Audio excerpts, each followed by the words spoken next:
During my career, of course, I've been a project manager, I've been head of professional services, and I also developed proprietary project delivery methodology. So I'm well versed in all the different aspects of project management, and as also in training. So I ran global trainings for all the project managers in a couple of my organizations across the world. So that gave me a lot of exposure and a lot of experience, and so I look forward to this session with you, and I hope you find it of value. So let's look at the agenda. I will have a short introduction to project communications management. After that, I'll talk about the communication management processes. But for this webinar, what I'm going to really focus on is planned communications management. So that is the first process in this knowledge area. I'm going to focus on this and talk in detail about some of the inputs, the tools and techniques, and the outputs. And then finally, we have some polls. And subsequent to that, you will have an opportunity to ask questions.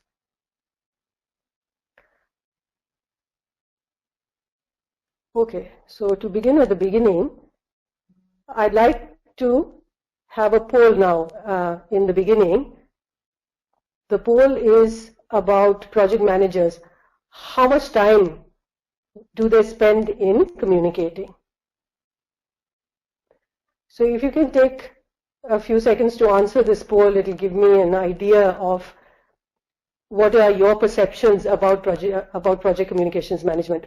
How important do you think it is, and how much time do you think that project managers devote to communication activities? Sorry guys, technical hitch, but I'm sure that you must have already picked either A or B, and I'd like to tell you that B is actually the right answer.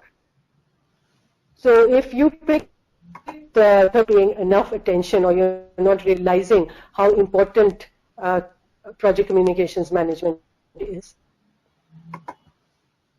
It is important to understand that actually communications form an integral part of managing your project.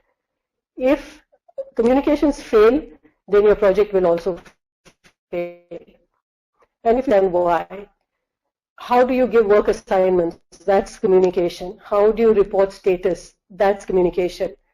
How do you do any coordination? That's communications. So even though this is a easy knowledge area, please do pay attention to it. You need to understand the importance, and of course there are many questions that come from this knowledge area in the exam.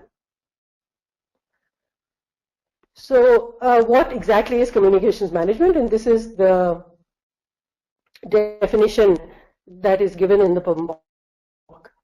But it is everything to do with communication, how you create it, how you plan for it, how you distribute it, how you collate it, everything that you do with the information that is exchanged during a project, from the beginning to the end till the final, then you store that data.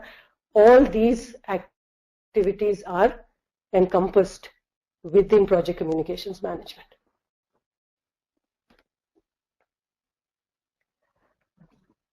And even though it is an easy knowledge area, there is a lot of depth to it. There are different activities, there are different types of communication, there are different methods and technologies.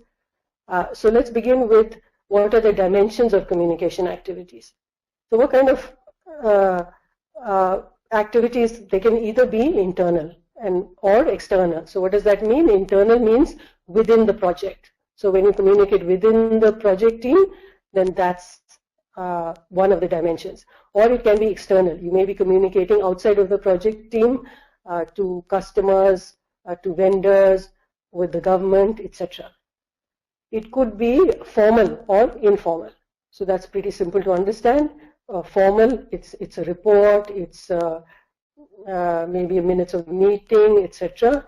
And then informal, you could just be sending a text message to somebody. Vertical and horizontal. Vertical means up and down. That means up to your to the senior managers, let's say, in the organization, and down maybe to people who report to you. Horizontal refers to communication between peers. Then communication can also be official or unofficial. For example, within a company, if they were publishing their balance sheet or something like that, then obviously it would be official. Otherwise, most communications are unofficial. Communications can also be written or oral. So that's quite simple to understand. Anything written, an email, a memo, etc., and oral is spoken.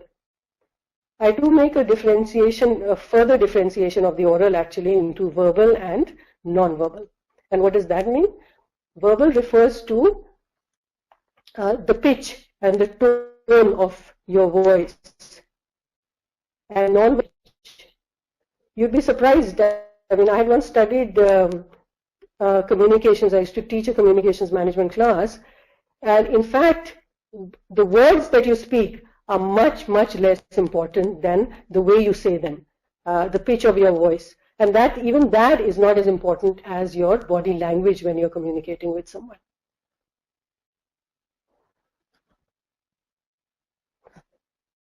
So those are all the things that you have to consider. They are all the different kinds of activities you can have within the communication space. Then there are different communication types. And this is also something we have to think about when we are planning communications. So we could have, these are the 4 major types. Yeah. So you could have formal, written. Do we use this? It's important also to know when we would use this kind of communication. So formal written communication is if you are publishing some important document, obviously it should be, everything should be written down. For example, if you are negotiating a contract, then naturally that's a formal written type of communication. If you had to explain something which is difficult to understand, again, you would use formal written. Formal verbal is a more interactive way of communicating. Informal written, emails, notes, text messages, that's easy to understand. And then informal verbal. So these are the different types of communication one may use. So we looked at the dimensions of the communication activities, the different kinds of communication, see some of the communication types. So this is all to give you a kind of introduction to communications, to the importance of communications, to start you thinking of considerations one has to make when you're planning communications.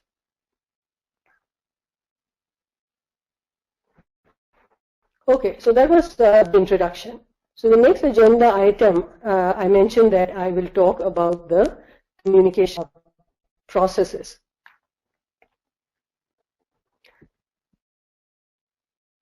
There are 3 processes in communications management: plan, manage, and control. So plan communications management, of course, I will some detail going forward, but at this point it's enough to say that this belongs to the process group called planning. So whenever you are studying knowledge areas, do always remember to tie the processes back to the process group to which they belong. So plan communications management, of course, falls in the planning process group, and this is where we decide how are we going to handle communications in the project. So everything we intend to do, we must plan first, which, of course, you must have seen in every knowledge area in the PMBOK. That's what happens. We then have manage communication. So what happens after we finish planning? Obviously, we have the communications management plan. And this then goes to manage communications. During manage communications, this is we are doing the work. So it belongs to the process group called executing. We are actually doing the work, so whatever we plan to do, we are actually carrying that out. And one of the main focus of attention here in managed communications is performance reporting. So here we are creating all those status reports, we are creating forecasting reports, variance reports, etc. Then what we do of course, project communications, they go to control communications, which belongs to the monitor and control process group. And here what are we doing? We are measuring the effectiveness of our communication processes. So is everything happening according to plan? If we said that weekly status reports have to go out to this group of people, is that happening? Are the stakeholders actually getting the information that they require? So we are monitoring that and we are controlling it, and as an output, usually we may have some change requests. So for example, if we see some stakeholder has been missed, or we notice that the kind of communication that is going to some stakeholder is not effective and they're not getting all the information that they need, then we change the communications management plan. So that's basically the flow of the communication management and knowledge area. Plan, manage, and control. So the third agenda item, and as I said that this is what I'm going to focus on today, is the plan communications management process. In PMBOK, and you will see this in every knowledge area, the emphasis is always on plan, plan, plan. So in each of the knowledge areas, we'll find this. And if you run small projects, you might think that what is all this fuss about planning communications and why do we, learn so much about it? But you have to understand that the PMBOK always comes from a place of large projects. So if you had 200 people on a project, they were located in 5 different countries, spoke 10 different languages, and then you had to communicate and coordinate between all those people. It's not enough to be, you can't just call people in a room and say, okay, do this. Then, that gives you an idea of why planning communications is so important. Because you must always look at it from the perspective of a very large project. So when we are planning communications management, what do we have to think about? We have to think about, of course, who we are sending the information to. So we'll see later that we have to analyze requirements and we have to, identify the stakeholders whose information needs we are trying to fulfill here. So who are we sending it to?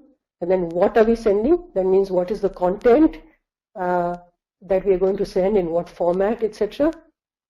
We like to know the frequency.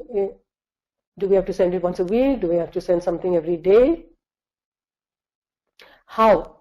We have to think about what are the methods we are going to use, and we'll talk about this a little later in the presentation. What are the models? What are the technology, etc. So we have many things to think about. And ultimately, we have to think that all this communication that we are creating and distributing, where are we going to store this once the project is over? So these are all the things that we need to think about when we are planning communications management.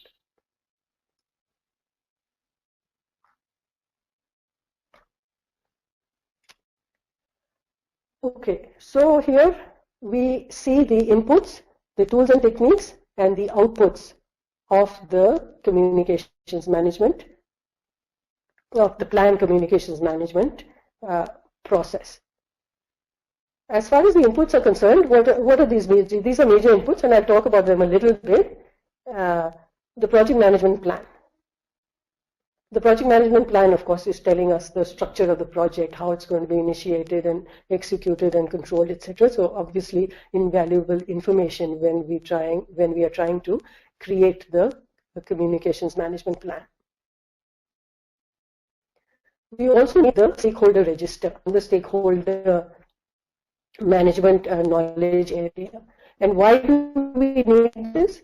Ultimately, communications management and stakeholder management is very closely interlinked, because communications is all about fulfilling the information needs of the stakeholders. So obviously the information that is given in the stakeholder register, the name of the stakeholder role, what is their interest in the project, how can they influence the project, what is the position in the company, etc. All this information is essential for us to be able to plan communications properly. We also need the EEF, or the enterprise environmental factors. And this, if you recall, is about the company's organization structure, its culture. And you can easily see that the organization structure of a company is greatly going to influence the way that I actually plan my communications.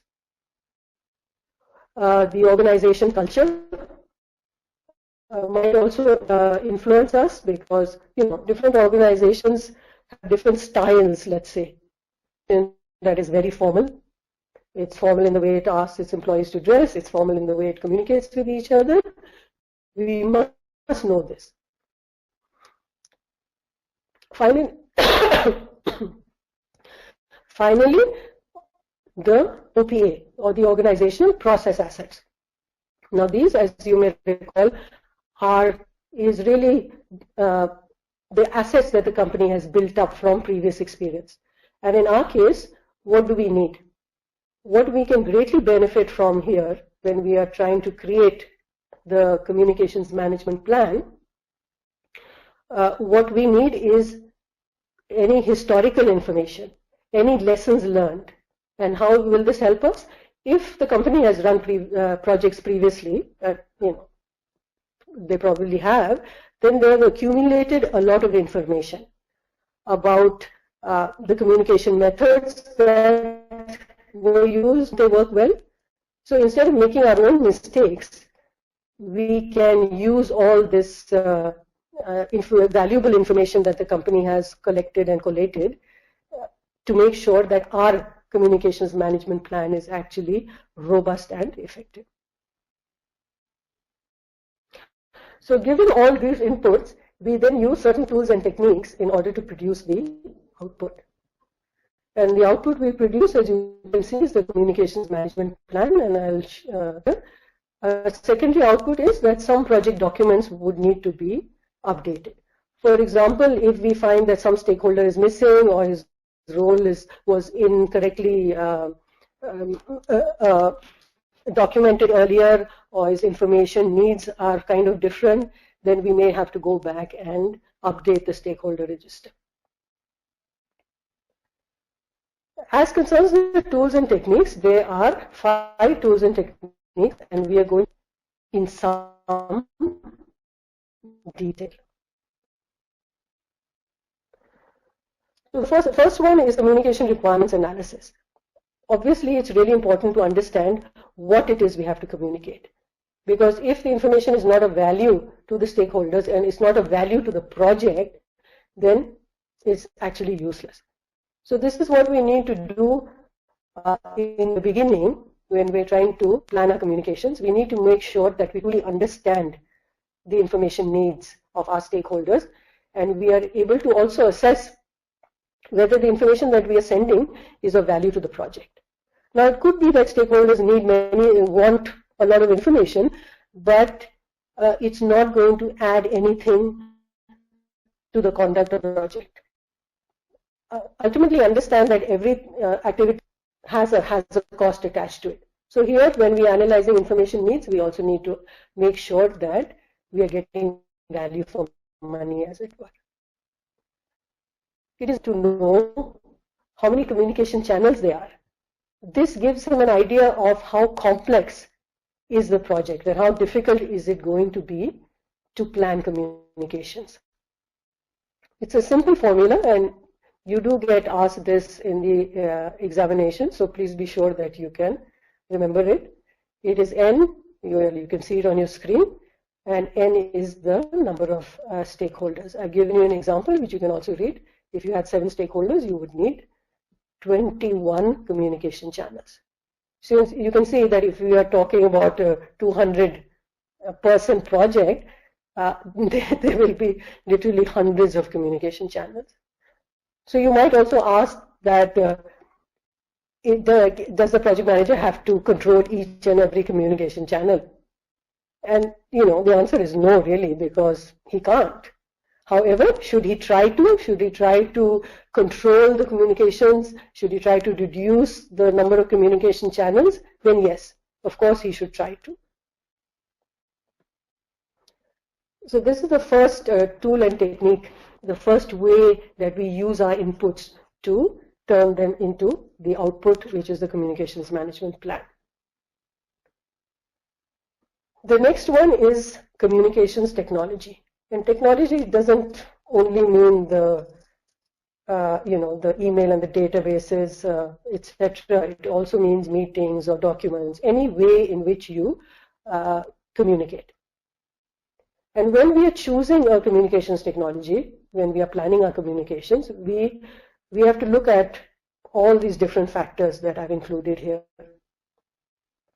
How urgent is the information? For example, if the information is very urgent, then obviously I'm not going to write a 6-page report. I'm going to pick up the phone and I'm going to just give whatever information is required. So the technology that you use is very much impacted by the urgency of the information, by the frequency. Again, if I have to provide an update every hour, it's unlikely to be a 1-page or a 5-page written document. It's going to probably be a couple of lines. And then it could be that there are different formats that are requested or required by stakeholders. So I have to consider that. Then I have to consider, is the technology that I want to use, is it available? Companies are different. Organizations may have different availability or different equipment, etc. So I have to see what is available that I can use. Thirdly, we have to see how easy is it to use. Ultimately, we want to make sure that we can provide information, that our communications are easy to access and easy to understand. We also need to consider the project environment. I had a project, I've had many projects which were multi-country projects. And some of those projects were in, let's say, Africa. So in Africa, somehow at the client side, you wouldn't have very good internet access. So if I sent all my communications, I put everything on the internet, and then I expected all my consultants and my project team to download that, that wouldn't be a very effective way of communicating, would it? If the project was in, let's say, in a country where internet access is not available. So that's what project environment means. You have to make sure that you are considering whether you have different time zones or languages or culture or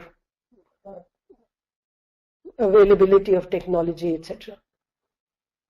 Again, if I was speaking to people in different languages, who spoke different languages, then maybe I need to change the way that I communicate.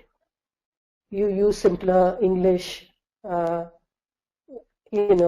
use simpler sentences, don't use jargon, don't use slang. And I think IT people love to use slang, so that's something I know that one needs to guard against. And then lastly, you have to also consider the sensitivity or the confidentiality.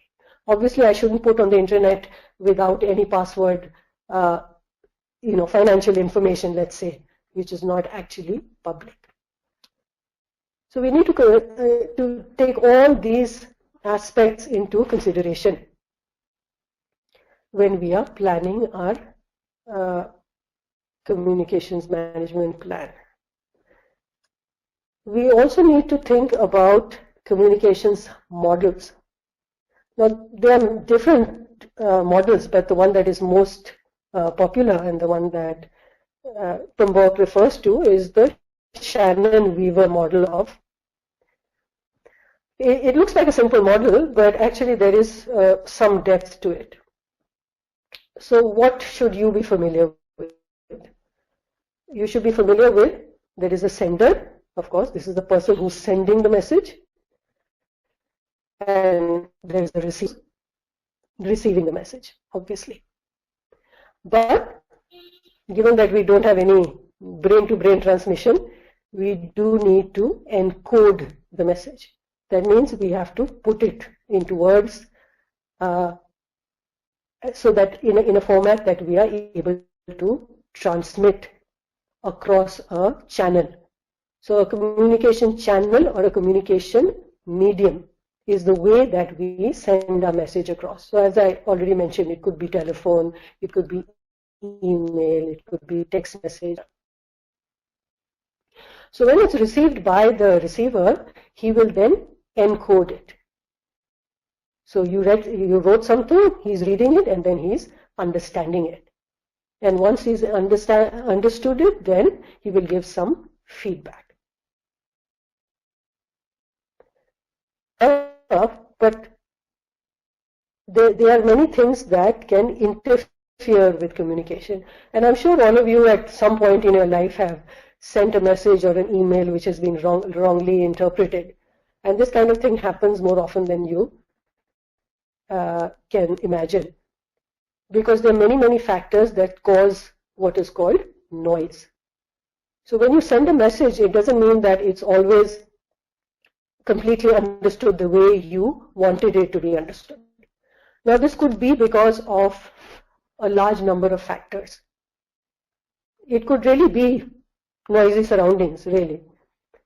So naturally, if I give you a call and then somebody is playing drums in the background, you're not really going to understand my message very well. But that's a simplistic view of what noise is. Actually, there are many other factors. If I'm speaking to somebody in English and English is not their first language, then maybe they don't understand some of the words I used or the slang which I was referring to a few minutes ago. So that could impact the way that my message is received and understood. Different cultures, they have a different way of thinking. So they may interpret your messages, through that filter. So there are many different reasons and many factors that make up this noise. And the best way to overcome this noise is really to encourage feedback. Because if you send a message and then you get proper feedback, then you can understand. Did you understand what I was saying? So then if not, then you can clarify. And you can make sure that your message is well received and so there is no misunderstanding. So simple model, however, do make sure that you understand it.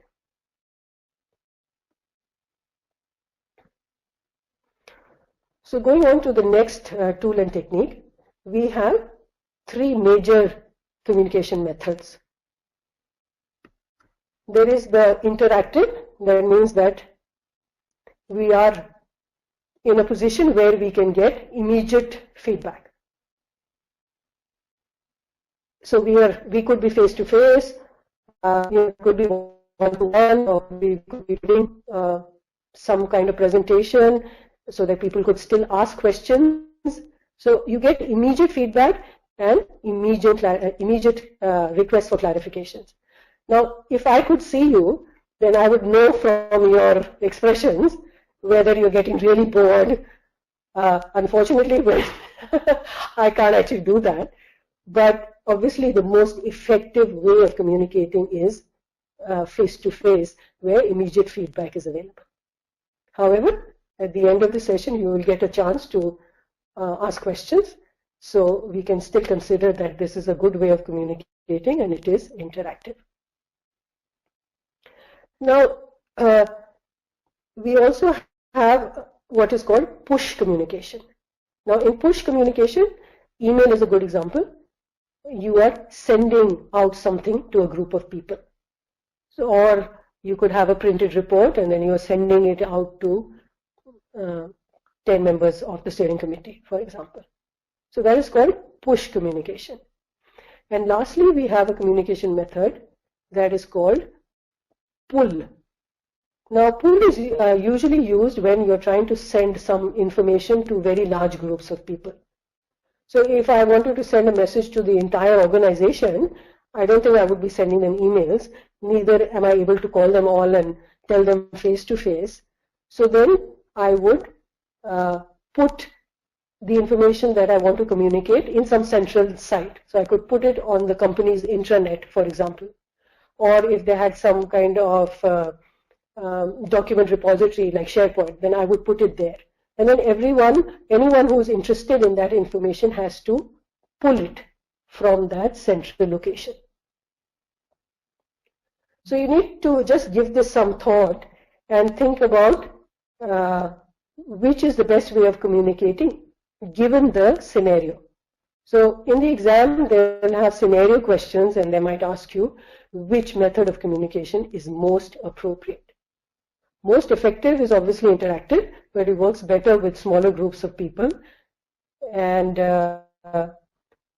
pull is, I don't know whether they have received it or not, whether did anybody actually, or the SharePoint site, and actually get that information. So I have no feedback.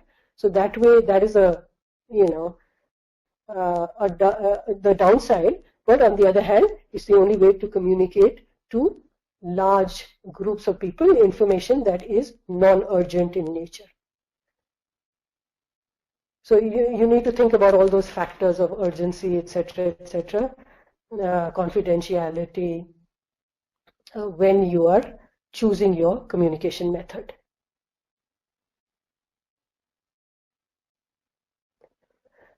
Then the last tool and technique in plan communications management is our meetings.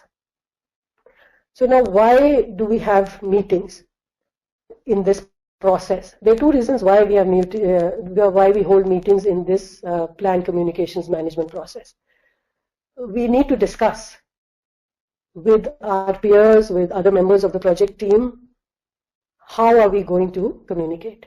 So remember that this is part of planning. So we will be chatting with them we will be discussing with them what is the best way, communication technology to use, what method to use, etc. And then we will also plan when we are going to hold meetings during the life of the project. That is also part of this plan communications management. Are we going to have weekly meetings for, for status reporting? Are we going to have monthly steering committee meetings? What other kinds of meetings are we going to have? Are we going to have any brainstorming? All this also needs to be planned at this time. Now, I assume all of you run projects and then you know how many meetings usually happen during the life of a project. And sometimes they're really a waste of time. So it's important, it does come in the exam, you should understand what are the rules of a good meeting. And I've listed some of them for you here. Yeah. Don't just call a meeting, ad hoc meeting. Plan it, think about it first. Treat a meeting like a mini project. So if you treat a meeting like a mini project, then you will plan it first, only then you will do it, and then you'll have some kind of closure also to it. So you must make sure people's time is precious. So make sure that you start your meeting and you end it on time. Make sure you let people know in advance. Make sure that they understand what are the goals of this meeting. What do you hope to achieve? There must be somebody to ensure that we are actually discussing the right things. When a group of people get together and they start talking, and especially if they're passionate about the subject matter, then they can, the meeting can run away with them. So there has to be somebody, a chairperson, who kind of holds the discussion and make sure it's going towards a logical conclusion. And then ultimately, when the meeting is over, make sure everybody understands what their tasks are, what is the follow-up, when is the next meeting, what is expected of them before the next meeting, etc. So simple thing, but given how much time we spend in meetings, it's really important to understand the rules and the etiquette behind holding effective and efficient meetings. So those were the tools and techniques that we use in the plan communications management process. We analyze requirements, we look at the methods, the technology, the models, and we have meetings. And that then all this planning activity actually leads to the communications management plan. Now, I've listed some of the things in the plan, but of course they are in the PMBOK. Make sure that you familiarize yourself with the broad contents. You don't have to mug up every word, but you should know what's in the communications plan, management plan. And why do I say this? Often in the exam, you will have questions, situational questions. And the answer is sometimes, in fact, often the communications management plan. Because remember, in PMBOK, a good project manager always anticipates. He always plans everything in advance. And so whenever any situation arises, you can always refer to the communications management plan or refer to whatever plan. So that's also true of communications management, also true of some of the situational questions that are asked in the exam. So I'm not going to read this out. I just wanted to point it out to you and tell you that it's an important document, and you should understand what it's used for and what the contents are. So that pretty much brings me to the end of this webinar. So just a brief recap of what we spoke about. I talked about the definition of project communications management, why it is so important, and I hope that my explanation made you understand that you do need to spend time planning. You cannot do it ad hoc. Always looking at it from the perspective of a very large multi-million-dollar, multi-country project, that the dimensions of communication activities, vertical, horizontal, official, unofficial, etc. We looked at communication types. We also looked at the overview of the three processes within plan, manage, and control communications. And we looked in some detail at the plan communications process. What do we need to consider? What are the inputs? We talked in detail about the tools and techniques, and we looked briefly at the most important output of this process, the communications management plan. And of course, we looked at the methods, the technologies, and the models of communications, which are used not only in the plan communications management process, but also in managed communications.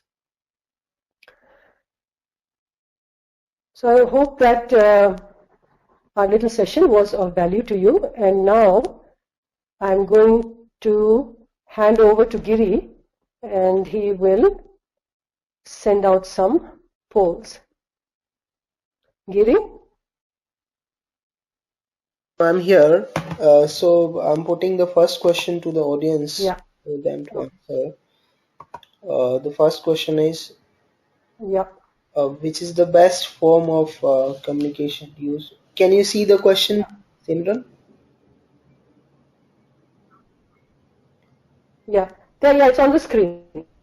Which is the best form of communication to use for, contract closure. Which is the best form of communication to use for contract closure? So you only have two choices. Is it formal written or is it formal verbal? What would you use if you were dealing with a contract and trying to close out a contract with a vendor? Sure. So this question, I'm just closing it now. I think 72% people already answered. I'm just putting it for 3 more seconds so that more people, if they can answer, then I'll close this question. Fine. Yeah, close this question. Now the second question.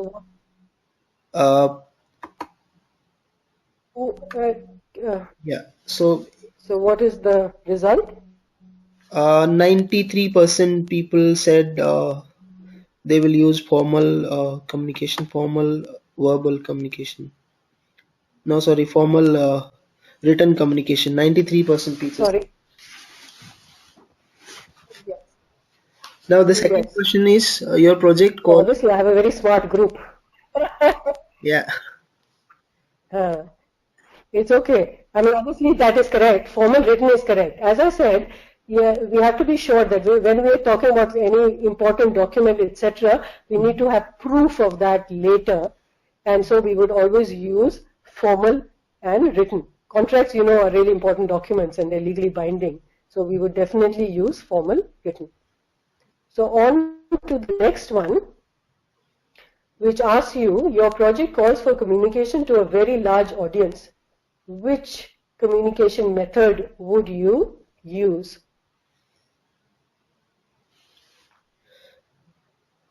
So I'm just waiting for. Giri, have you sent that out? Yeah, the question is already there on the screen, and 68% people already voted for it. 73% people say, 81% voted. I'm just closing the question, and 69% people say pull communication method they will use.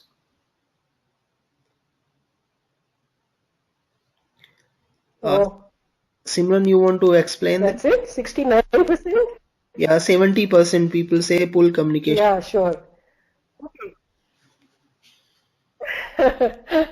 Well, pull is obviously the right answer because when I was telling you the different, the three major communication methods, I talked about push, pull, and interactive. And I said that when you have a very large audience, then you would use pull communication. Because suppose I had to send something to 500 people, then sending an email to 500 people is a bit of a too big a task, right? Whereas if I put it in a central location, then people could, just access it when they want it. For example, if I put it on the internet, then, most people access the internet every day, and then they would see that on the front page of the internet. Of course, it's a simplistic question in this form. Naturally, as I said, communication is not that simple. And then if this was a scenario-based question, then they might provide more information on the context of the urgency of this or, some of the background of why we should use push or pull. But in this case, it's a simple question and pull is the right answer. Now I'm putting another question, which is example of noise in communication model. Okay.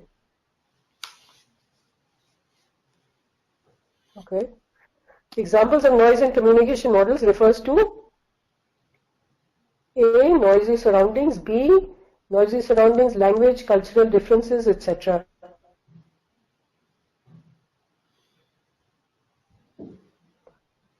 So while you're answering this, I just comment on the number of people who actually want to do the PMP exam.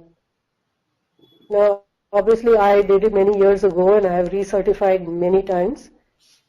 And I still find the content very relevant, very interesting really, and very informative and very helpful. It has been extremely helpful in my career to get a PMP certification. So I would encourage you all to work towards a certification in the new year. So coming back, do we have the answers to? Yeah, coming back to this question, I'm just closing this poll. This question, 84% people already answered, and 92% of them choose the second option, which is noisy surrounding, language, and cultural differences. So I've just closed this question. And so as I was telling you, in the model, the simple model, B is obviously the right answer because, as I said, it's not just about noise in the literal sense, but our understanding, the things that influence the way that we encode or the way that we decode a message. Right. So now the final question. This is the last one. Yeah, I'm just putting it in front of the audience. 6 stakeholders in the project. How many communication channels are there? Now, in the exam, I've seen that sometimes you'll get direct questions, but more often they will ask you a question which, they'll say, okay, you have 6 stakeholders, 2 more people join the project team.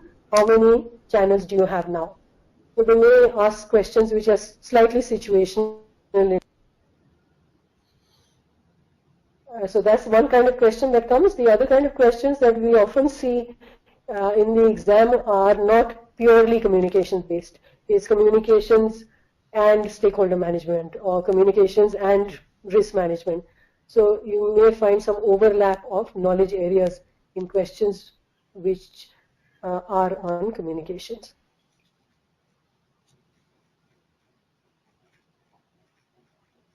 Any responses coming in, Gary?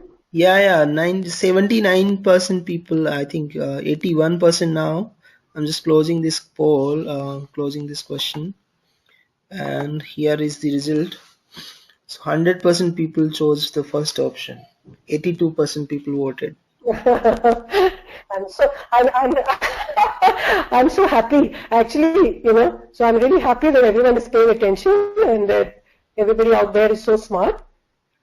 So thank you for paying attention, really, and thank you for getting most of the answers correct. I'm really happy to hear that.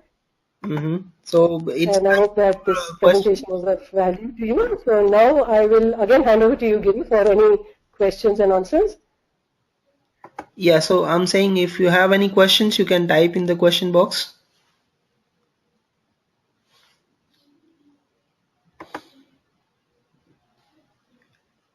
I'm waiting for people to ask questions. Anything coming in? Otherwise, I'm going to think that I'm just such an incredible trainer that every word I spoke you understood. So I'm actually very good at communications, and you have absolutely no doubts, and hence no questions to ask. So again, to everyone who took the time, I hope that it provided some information that will be, and I look forward to meeting the future webinars that I may give. Very attentive audience for I do appreciate that and take that so, and I'll meet you hope I'm around. Bye bye.